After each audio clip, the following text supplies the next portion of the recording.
১৯৫৯ সাল। ভাবুন তো একবার, সময়টা কেমন ছিল। পৃথিবী জুড়ে তখন এক অন্যরকম উত্তেজনা। কিন্তু আমাদের গল্পটা শুরু হচ্ছে এসব থেকে অনেক অনেক দূরে, সোভিয়েত ইউনিয়নের একেবারে প্রত্যন্ত জায়গায়। হ্যাঁ, জায়গাটার নাম দিয়াতলভ পাস। রাশিয়ার উরাল পর্বতমালার বরফে ঢাকা প্রান্তর। মানে এতটাই নির্জন আর দুর্গম একটা এলাকা যে সেখানে প্রকৃতির রাজা। মানুষের পা পড়েছে কি পড়েনি বলা মুশকিল। আর এই অসম্ভবকে সম্ভব করার স্বপ্ন নিয়েই বেরিয়ে পড়েছিল ৯ জন তরতাজা তরুণ। সবাই কিন্তু পাকা স্কিয়ার, তুখোড় পর্বত আরোহী। পাহাড়ে চড়ার নেশাটা ছিল তাদের রক্তে। কিন্তু সেই অভিযানটা আর কখনো শেষ হয়নি। যখন সময় পেরিয়ে গেল কিন্তু তারা ফিরল না, তখন শুরু হলো খোঁজ। আর কয়েকদিন পরে তাদের সবাইকে খুঁজে পাওয়া গেল মৃত অবস্থায়। আর ঠিক এখান থেকেই শুরু হলো এমন এক রহস্যের, যা আজ এত বছর পরেও আমাদের রাতের ঘুম কেড়ে নেয়। চলুন আজ আমরা এই ঘটনার একদম ভেতরে যাব।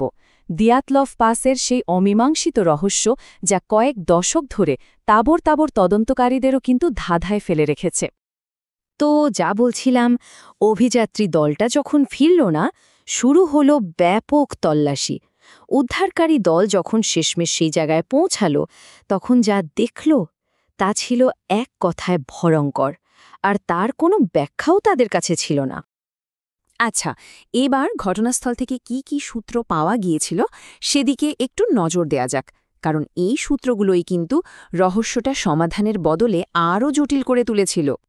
প্রথমেই যেটা চোখে পড়ে সেটা হলো তাদের তাঁবুটা, তাদের একমাত্র আশ্রয়। সেটা ছেঁড়া ছিল, কিন্তু বাইরে থেকে নয়, ভেতর থেকে। ভাবা যায়, এর মানে তো একটাই দাঁড়ায়, তারা এতটাই ভয় পেয়েছিল যে পালানোর জন্য দরজা খোলারও সময় পায়নি। ভেতর থেকে তাঁবু কেটেই বেরিয়ে গেছে কনকনে ঠান্ডা অন্ধকারের মধ্যে। কিন্তু কিসের এত ভয় ছিল তাদের? ব্যাপারটা এখানেই শেষ নয়। মৃতদেহগুলো পরীক্ষা করে যা পাওয়া গেল তা আরও অদ্ভুত। কয়েকজনের শরীরে ছিল মারাত্মক ভেতরের আঘাত, মানে ধরুন কোনো গাড়ি অ্যাক্সিডেন্ট বা অনেক উঁচু থেকে পড়লে যেমন হয়। কিন্তু অবাক করা ব্যাপার হলো, বাইরে থেকে একটা আঁচড়ের দাগও ছিল না। আর সবচেয়ে ভয়ঙ্কর, আর যেটার কোনো ব্যাখ্যাই মেলে না, তা হলো একজন অভিযাত্রীর জিপটাই ছিল না। হ্যাঁ, ঠিকই শুনছেন, জিপটা উধাও। আর আশেপাশে কোনো বন্যপ্রাণী বা অন্য কারো আক্রমণের কোনো চিহ্নই পাওয়া যায়নি। তাহলে কি ঘটেছিল সেখানে? এটাই তো সবচেয়ে বড় প্রশ্ন, কারণ সেখানে যা যা থাকার কথা ছিল তার কিছুই ছিল না। কোনো পশুর পায়ের ছাপ নেই, অন্য কোনো মানুষের আসার চিহ্ন নেই, ধস্তাধস্তির কোনো প্রমাণও নেই। কি ছিল তাহলে? শুধু বরফ, জমাট বাঁধা নীরবতা আর মৃত্যুর হিমশীতল ছায়া।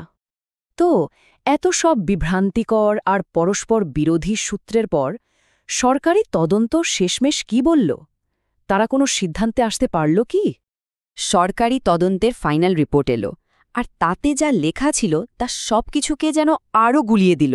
রিপোর্টে বলা হলো তাদের মৃত্যুর কারণ এক অজানা অপ্রতিরোধ্য শক্তি। মানে এটা কোনো উত্তর হলো? এই একটা বাক্যই রহস্যটাকে আরও হাজার গুণ বাড়িয়ে দিয়ে চলে গেল। আর এই অদ্ভুত অস্পষ্ট ব্যাখ্যার পর থেকেই জন্ম নিল হাজারো প্রশ্ন, এমন সব প্রশ্ন যা আজও আমাদের তাড়া করে ফেরে। বিশ্বাস করতেও কষ্ট হয়, এই ঘটনার পর ৬০ বছরেরও বেশি সময় কেটে গেছে। কত কিছু বদলে গেছে, প্রযুক্তি কত এগিয়ে গেছে, নতুন করে তদন্তও হয়েছে বেশ কয়েকবার। কিন্তু সেই মূল প্রশ্নের উত্তরটা আজও মেলেনি। অনেকেই বলেন হয়তো হঠাৎ তুষার ধস নেমেছিল, এটাই সবচেয়ে সহজ আর স্বাভাবিক ব্যাখ্যা মনে হয়, তাই না? কিন্তু সমস্যা হলো, ঘটনাস্থলের আলামত এই তত্ত্বকে সমর্থন করে না। সেখানকার বরফের অবস্থা বা অভিযাত্রীদের শরীরের আঘাতের ধরন, কোনো কিছুই ঠিক তুষার ধসের সঙ্গে মেলে না। তাহলে কি অন্য কিছু? আর একটা খুব জনপ্রিয় থিওরি আছে। বলা হয় অভিযাত্রীরা হয়তো ভুল সময়ে ভুল জায়গায় পৌঁছে গিয়েছিল, এমন কোনো গোপন সামরিক পরীক্ষার সাক্ষী হয়ে গিয়েছিল যা সরকারের ধামাচাপা দেওয়া দরকার ছিল। আর মনে আছে তাদের পোশাকে তেজস্ক্রিয়তার কথা বলেছিলাম? ওটা কিন্তু এই সন্দেহটাকে আরও উস্কে দেয়। নাকি এর পেছনের কারণটা একেবারেই অন্য কিছু, এমন কিছু যা আমাদের সাধারণ জ্ঞানবুদ্ধি, আমাদের বিজ্ঞানেরও ঊর্ধ্বে? এমন কোনো রহস্য যা আজও উড়াল পর্বতমালার সেই বরফ ঢাকা প্রান্তরে লুকিয়ে আছে?